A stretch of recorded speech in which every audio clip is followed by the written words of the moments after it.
आइए आइए, आपका बहुत बहुत स्वागत है। तो आपकी जिज्ञासा हो रही है कि महाराज जी ये शारदीय नवरात्रि कब से प्रारंभ है और कैसे करें। तो मैं आपको बताने जा रहा हूँ कि इस वर्ष शारदीय नवरात्रि दिनांक 15 अक्टूबर से चल करके और 23 अक्टूबर तक रहेंगी। तो इनमें जो है आपको माता जी को सत्कार पूर्वक स्वागत पूर्वक लाइए, और आप जैसे व्रत कर रहे हैं तो व्रत करिए, और आप जैसे मैया के उपासक बन रहे हैं, संकल्प लेके बैठ रहे हैं अथवा कलश ज्योति लगा कर बैठ रहे हैं तो करिए आप। ऐसा अवसर आपको कभी मिलने वाला नहीं है। इस बार 2023 में शारदीय नवरात्रि माता जो है सिंह वाहिनी तो है, ये तो सभी मालूम है, लेकिन इस वर्ष माता जो है हाथी पर सवार होकर आ रही है, और जब विदा होगी तब घोड़े पर बैठकर जाएगी। तो बताया जाता है कि हाथी पर सवार होना मांगलिक सूचक है, और घोड़े पर सवार होकर जाना कुछ क्षत्रियपने का लक्षण है। तो उसमें विदा करते समय सब शांतिपूर्वक विदा करेंगे।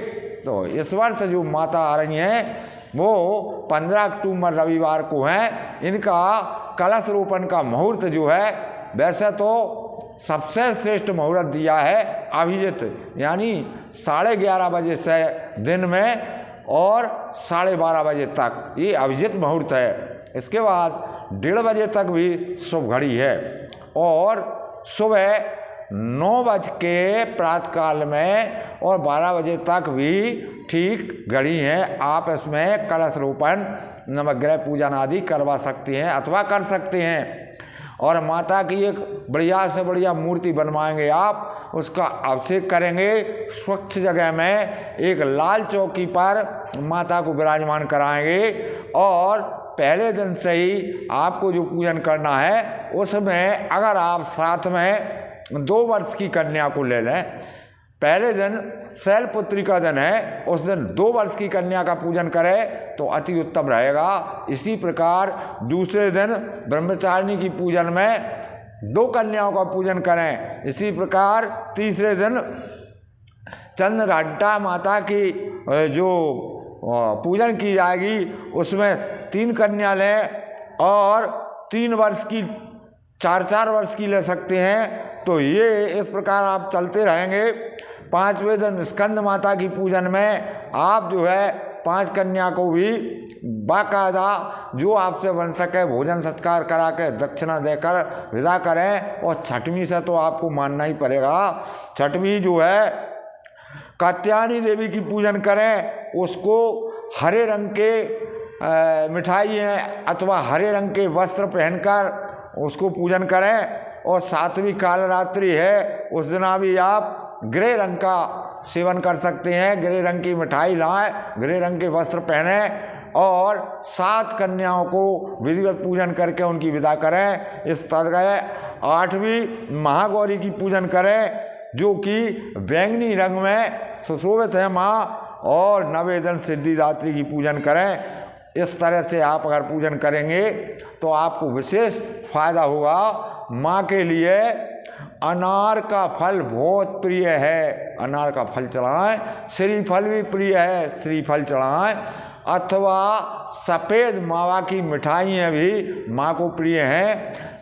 लाल पुष्प से माँ की पूजन करें, लाल वस्त्र बिछाकर माँ की चौकी लगाएं। इस तरह से माँ की पूजन करके अगर आप 9 दिन निराहार रह सकते हैं तो आप जो है जैसे पेय पदार्थ जो हैं, दूध है, दही है अथवा पनीर वगैरह, इनसे आप अपना व्रत प्रतिदिन करते रहें, अथवा एक समय हाल लेकर भोजन करें तो भी ठीक है। इस तरह से आप व्रत करेंगे तो माँ आप पर प्रसन्न होगी, और भगवती आपको अवश्य वरदान देकर ही जाएगी।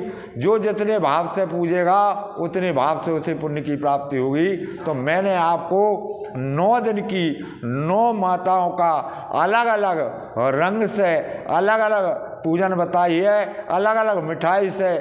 जिस दिन जैसी माँ की पूजन होगी उस दिन वैसा ही व्यवहार करते हुए करें तो ठीक है। और अगर जैसे नहीं है व्यवस्था तो माँ की शरण होकर, माँ के छोटे बच्चे बनकर और पूजन करें। बिल्कुल अनजान बच्चे होकर करें तो भी माँ प्रसन्न होती है। माँ कभी अपने पुत्र को दंड नहीं देती है, बल्कि उसके लिए शिक्षा के लिए, समझाने के लिए कुछ भय बता सकती है, डर पा सकती है, लेकिन माँ कभी अनिष्ट नहीं करती है।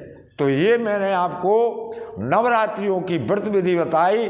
तो इस दिन आपको बढ़िया स्वच्छ करना है, 4 बजे उठना है, 4 से 5 के बीच में उठना है, और गृह अपनी जगह माता की पूजन की जगह को साफ सुथरा करना है, अपवित्र वस्तुओं को दूर रखना है, सड़े गले फल सूखे हुए पुष्प आदि न चढ़ाएं, वैसे ही हाथ जोड़ लें तो भी अच्छा रहेगा।